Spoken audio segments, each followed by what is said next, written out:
بسم الله الرحمن الرحيم. الحمد لله والصلاة والسلام على رسول الله. أهلا بكم مع حلقة جديدة من برنامج ببساطة مهمة اليوم.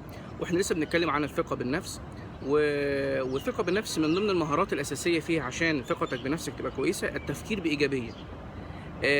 وخاصة يا جماعة في الابتلاءات، يعني إحنا علاقتنا بالحق سبحانه وتعالى ساعات الواحد لما بيبتلى بمرض، بتأخير جواز، بطلاق، قلة مال، قلة حاجة، يبتدي يظن في نفسه السوء. أنا أكيد وحش، وأنا حياتي كده خلاص انتهت، وأكيد ربنا عز وجل غضبان عليا، وأكيد أنا كده مش مقبول مني أي عمل، وعشان كده ربنا ابتلاني بالشر.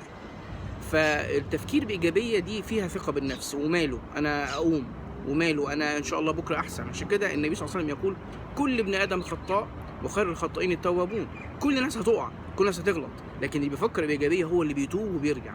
فالحق سبحانه وتعالى ناس كتير مش فاهمة الموضوع ده، فاهمة إن الابتلاء في الشر بس، لا، الابتلاء في الخير والشر، والخير أصعب. قال الحق سبحانه وتعالى: وبلوناهم بالحسنات والسيئات وإلينا يرجعون.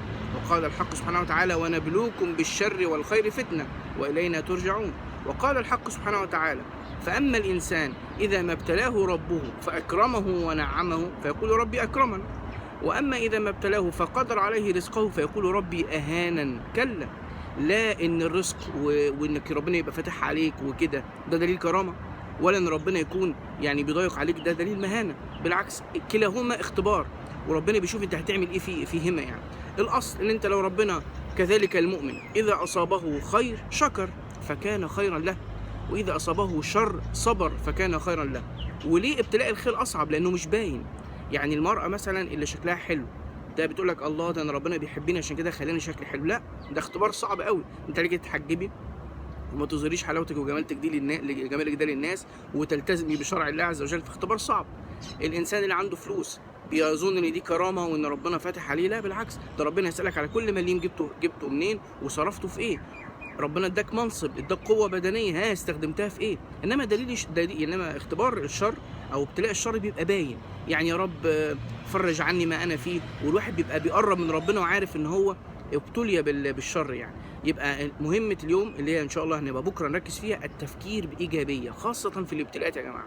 لازم نبقى عندنا حسن ظن بالله عز وجل، لازم الواحد يعصي يرجع بسرعه، لازم الواحد يبتدي يفكر بايجابيه، يحسن الظن في الناس، يحسن الظن في نفسه، دي اهم حاجه.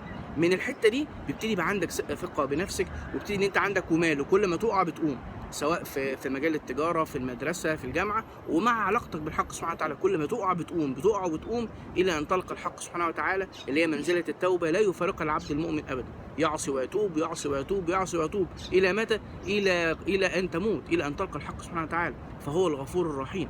وقلنا قبل كده ان تعصي وتتوب، تعصي وتتوب، تكتب عند الله اواب كثير الرجوع الى الله. انما تعصي ولا ترجع، والشيطان يضحك عليك يقول لك انت كده ما عندكش دم ما ترجعش، لا، انت كده تكتب عند الله عاصي. فمهمة اليوم اللي هو ان شاء الله عايزك تفكر فيها بكره، ازاي اخلي تفكيري دايما ايجابي، لان الناس مقسومه نصين، ايجابي وسلبي. لا، دايما افكر بشكل ايجابي. اقول قولي هذا واستغفر الله العظيم ولكم. سبحانك اللهم وبحمدك، اشهد ان لا اله الا انت، استغفرك رب واتوب اليك. السلام عليكم.